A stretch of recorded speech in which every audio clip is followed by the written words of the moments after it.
শোন, আমাকে একদম মেসেজ করে বিরক্ত করবি না। ফ্রেন্ড রিকোয়েস্ট অ্যাকসেপ্ট করেছি, ভদ্রভাবে থাকবি।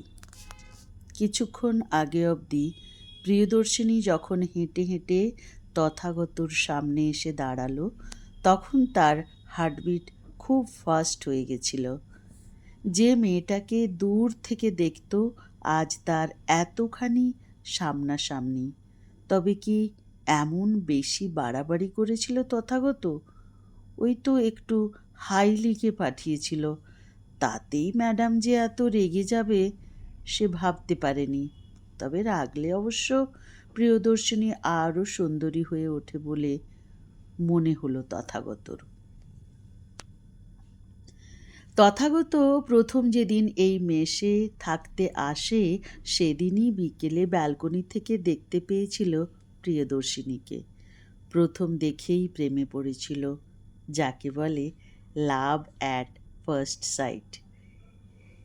এরপর সে মাঝে মধ্যেই ব্যালকনিতে দাঁড়িয়ে থেকে অপেক্ষা করত প্রিয়দর্শিনীর জন্য। এর মধ্যে বন্ধুদের থেকে খবর পেয়ে যায় তার ব্যাপারে। প্রিয়দর্শিনী তৃতীয় বর্ষের ছাত্রী আর তথাগত দ্বিতীয় বর্ষের। এই নিয়ে অবশ্য তথাগত মাথা ঘামায় না। সে শুধু রোজ স্বপ্নে প্রিয়দর্শিনীকে দেখে, শ্যামলা মেয়ে, চুল খোলা আর টানা টানা চোখ। বিশেষ করে প্রিয়দর্শিনীকে কাজল চোখে দেখলে তথাগত পাগল হয়ে যায়। এরই মাঝে তথাগত প্রিয়দর্শিনী অনেকবার সামনাসামনি হয়েছে, কিন্তু কেউ কারোর সাথে কথা বলেনি। তথাগত একদিন সাহস করে ফেসবুকে ফ্রেন্ড রিকোয়েস্ট পাঠায় প্রিয়দর্শিনীকে। সকালে ঘুম থেকে উঠে ফোনে নোটিফিকেশান দেখতে পেয়ে তথাগত চেক করে। প্রিয়দর্শিনী ফ্রেন্ড রিকোয়েস্ট অ্যাকসেপ্ট করায় তথাগত ভীষণ খুশি হয়। কোনো রকমে সাহস করে হাই লিখে মেসেজ পাঠালো, কিন্তু প্রিয়দর্শিনী মেসেজ সিন করেও কোনো রিপ্লাই দেয়নি। আর আজ এইভাবে তাকে শুনতে হলো। কিছুক্ষণ তথাগত ওখানেই দাঁড়িয়ে থাকলো। প্রিয়দর্শিনীর চলে যাওয়ার পথের দিকে তাকিয়েছিল। না, আজ আর কলেজ যাওয়ার মুড নেই তার। মেসে ফিরে গেল সে। এক বন্ধুকে এসে বলল সব। বন্ধু হেসে বলল, তুই আর মেয়ে পেলি না? তুই এত হ্যান্ডসাম দেখতে, ওই মেয়েটার মধ্যে কি দেখলি? গায়ের রঙও খুব চাপা, তার আবার কি ঘ্যাম। কিন্তু তথাগত ওকে কিছুতেই ভুলতে পারছে না। তথাগত আর মেসেজ করেনি, কিন্তু রোজ প্রিয়দর্শিনীর ফেসবুক প্রোফাইলের ছবিগুলো দেখে আর ওই চোখগুলোর দিকে তাকিয়ে থাকে। কিন্তু সামনাসামনি হলে তথাগত চোখ নিচের দিকে নামিয়ে নেয়। প্রিয়দর্শিনীর সবটাই নজরে পড়ে। সেদিন বোধহয় এতটা কড়া করে না বললেই হতো ছেলেটাকে। কি করে বোঝাবে সে বাড়ির মধ্যে তাকে কিভাবে থাকতে হয়? ভালো পাত্র পেলে তাড়াতাড়ি তার বিয়ে দিয়ে দেবে বাড়ির লোক। তাই সে খুব করে চাইছে পড়াশুনো শেষ করে যে কোনো একটা জব।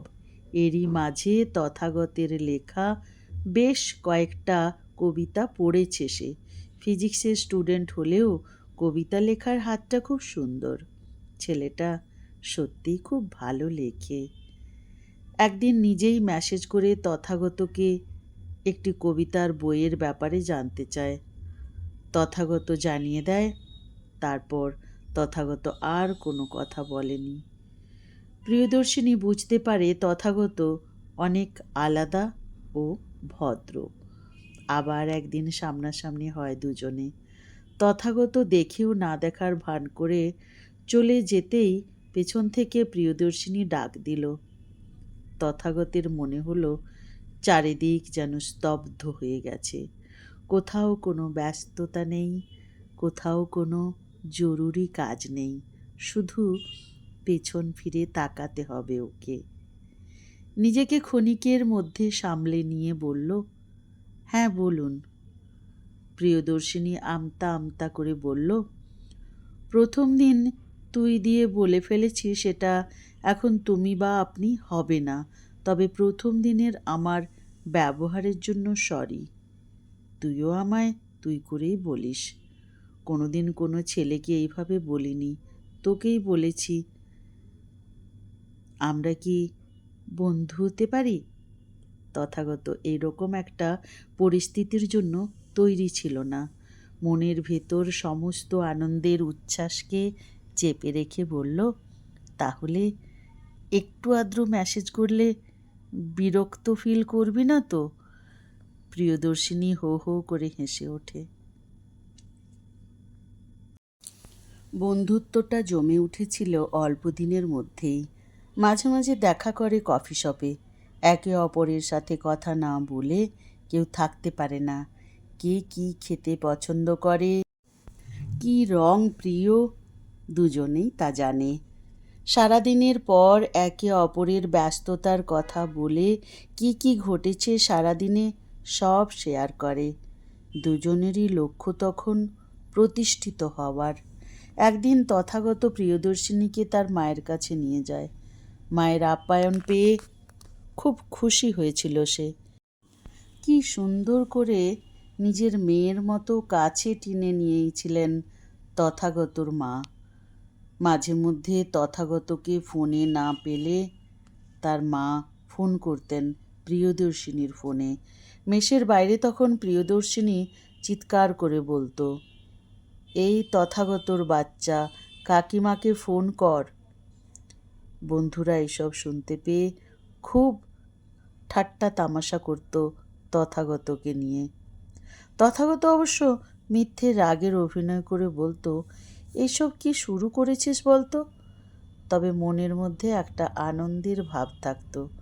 বন্ধুরা যখন প্রিয়দর্শিনীর নাম মিলিয়ে তথাগতকে প্রিয় বলে ডাকত, ঠোঁটের এক কোণে একটা লাজুক হাসি লেগে থাকতো তার। পরীক্ষার সময় এগিয়ে আসতেই কথা খুব কম হতো দুজনের, কিন্তু দুজন দুজনের প্রতি একটা ভরসা ছিল। এই কানেকশনটা ক্ষণিকের নয়, তা দুজনেই জানত। পরীক্ষার পর তথাগত ঠিক করে সে প্রিয়দর্শিনীকে তার মনের কথা জানাবে। একদিন ঠিক করে তারা দেখা করবে। তথাগতের মনের কথা বলবার প্রস্তুতি নিয়ে প্রিয়দর্শিনীর সামনে দাঁড়ায়। কিছু বলবার আগেই প্রিয়দর্শিনী বলে, বাড়ি থেকে তার জন্য ছেলে দেখা হয়ে গেছে।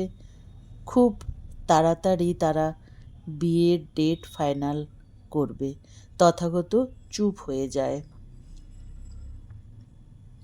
বাড়ি ফেরার পর প্রিয়দর্শিনী বুঝতে পারে তথাগত তাকে ফেসবুক থেকে ব্লক করেছে। সে বারবার তথাগতকে ফোন করে বিভিন্ন নাম্বার থেকে, কিন্তু তথাগত ফোন ধরে না, সব রকম যোগাযোগ বন্ধ করে দেয়। বিয়ের ঠিক 2 দিন আগে তথাগত প্রিয়দর্শিনীর বাড়ি যায়। প্রিয়দর্শিনী এতদিন পর ওকে দেখে খুব বকাবকি করে। তথাগত বুঝতে পারে প্রিয়দর্শিনীর অভিমান, কিন্তু সে এই ব্যাপারে কোনো কথা না বলে একটা গিফট হাতে ধরিয়ে দিয়ে বলে সে আর এখানে থাকবে না, অন্য মেসে চলে যাচ্ছে। সেখান থেকে তার কলেজটা খুব কাছে। তথাগত জানিয়ে দেয় সে এই বিয়েতে থাকতে পারবে না। তথাগত আর কিছু না বললেও প্রিয়দর্শিনী তথাগতের মনের কথা বুঝতে পারে। প্রিয়দর্শিনী তথাগতের চলে যাওয়ার পথের দিকে একদৃষ্টে তাকিয়ে থাকে। দেখ বাবু, আমার এবার বয়স হয়েছে, এবার অন্তত বিয়েটা কর। তোর বিয়েটা হলে আমি শান্তিতে মরতে পারি। তথাগতের মন যেন এখন পাথর। হাসি খুশি ছেলেটা এখন খুব কম কথা বলে।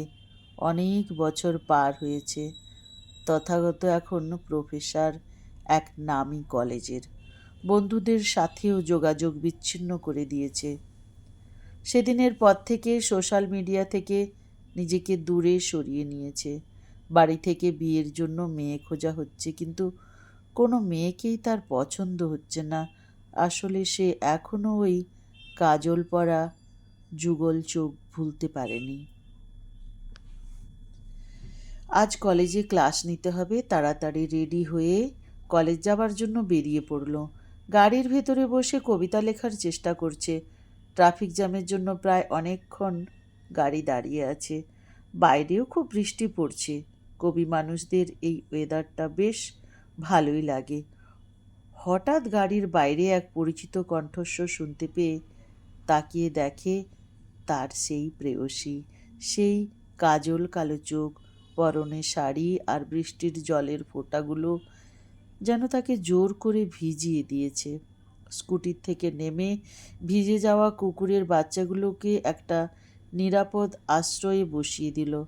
তারপর ভিজে ভিজে একটা দোকান থেকে বিস্কুটের প্যাকেট কিনে আনলো। এসব কিছু তথাগত গাড়িতে বসে দেখছে। দুজনে একই শহরে, অথচ এত দিন দেখা হয়নি। প্রিয়দর্শিনীকে দেখে তথাগত আবার হারিয়ে ফেলে নিজেকে। সব রাগ অভিমান ভুলে গাড়ি থেকে বেরিয়ে প্রিয়দর্শিনীর সামনে এসে দাঁড়ায় তথাগত। বৃষ্টিতে দুজনেই ভিজছে, কিন্তু একে অপরের থেকে কেউ চোখ সরাতে পারছে না। তথাগত সেই রাতেই ফেসবুক ইনস্টল করে সেখান থেকে প্রিয়দর্শিনীকে আনব্লক করে আবার ফ্রেন্ড রিকোয়েস্ট পাঠায়। আবারও সেই প্রথম দিনের মতো অপেক্ষা। কিছুক্ষণ পর প্রিয়দর্শিনী রিকোয়েস্ট অ্যাকসেপ্ট করে। তথাগত সে রাতে কোনো মেসেজ করেনি, শুধু প্রিয়দর্শিনীর প্রোফাইল দেখতে থাকে, কিন্তু সেখানে তার হাজব্যান্ডের কোনো ছবি দেখতে পায়নি। বারবার ছবিগুলো দেখতে থাকে, কিন্তু কোথাও প্রিয়দর্শিনীকে বধূ এসে দেখতে পায়নি। এবং অবাক করা বিষয়, এই কয়েক বছরে কোনো ছবিই পোস্ট করেনি প্রিয়দর্শিনী। সকালে ঘুম থেকে উঠে প্রিয়দর্শিনীর মেসেজ দেখতে পায়। তথাগত কেমন আছে জানতে চেয়েছে। তথাগত এর কোনো উত্তর না দিয়ে মেসেজ করে, আমার কথা বাদ দে, তুই কেমন আছিস?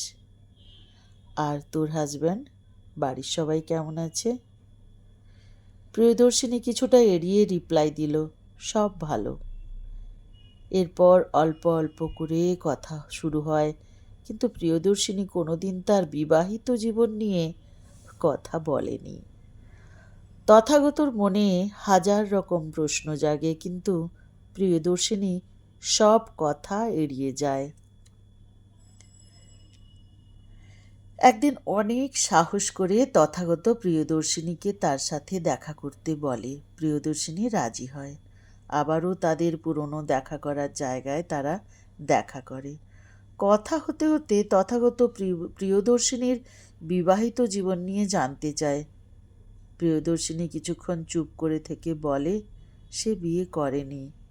বিয়ের রাতে সে জানতে পারে বরপক্ষ অনেক টাকার বিনিময়ে এই কালো মেয়েকে তাদের বাড়ি নিয়ে যাবে, তাই সেই রাতেই প্রিয়দর্শিনী বিয়ে ভেঙে দেয়। দাদা বৌদির সংসারে বোঝা হয়ে থাকতে চায়নি, তাই কিছু বছর সময় চেয়ে নিয়েছিল। আজ একটা বেসরকারি স্কুলে পড়িয়ে তার একার জীবন ভালো করেই কেটে যায়। তথাগত অবাক হয়ে প্রিয়দর্শিনীর দিকে তাকিয়ে থাকে। কিছুক্ষণ পর আবারও সে প্রশ্ন করে, কেন সে অন্য ছেলেকে বিয়ে করল না? প্রিয়দর্শিনী তথাগতের চোখের দিকে তাকিয়ে বলে, সে শুধু একজনের চোখেই তার জন্য ভালোবাসা দেখেছে, তাই আর অন্য কাউকে বিয়ে করতে পারেনি। তথাগত কিছুক্ষণ চুপ করে থাকে, তারপর বলে, বিয়ের তারিখটা তুই আমি ঠিক করবি, নাকি মাকেই বলবো? প্রিয়দর্শিনী অনেকটা অভিমান করে বলে, এত বছর ধরে তো ব্লক করে রেখেছিলি, কেন কোনো সুন্দরী মেয়ে পটাতে পারলি না? আমার মতো কালো মেয়েকে বিয়ে করে। আরও কিছু বলবার আগেই তথাগত প্রিয়দর্শিনীর ঠোঁটে ঠোঁট রাখে। এত বছরের দুজনের মধ্যে থাকা রাগ অভিমানের বরফ তখন গলেছে। প্রিয়দর্শিনী তখন তথাগতর বুকে মাথা রেখে কান্না ভেজা গলায় বলছে, সারা জীবন তোকে জ্বালাবো, অনেক কষ্ট দিয়েছি আমায়। তথাগত তখন আরও আরও একটু জোরে জড়িয়ে ধরল। গল্পটি এখানেই শেষ হলো। গল্পটি কেমন লাগলো অবশ্যই কমেন্ট বক্সে জানাতে ভুলবেন না। গল্পটির নাম দক্ষিণা বাতাস, লিখেছেন মৌসুমী হাজরা। নমস্কার।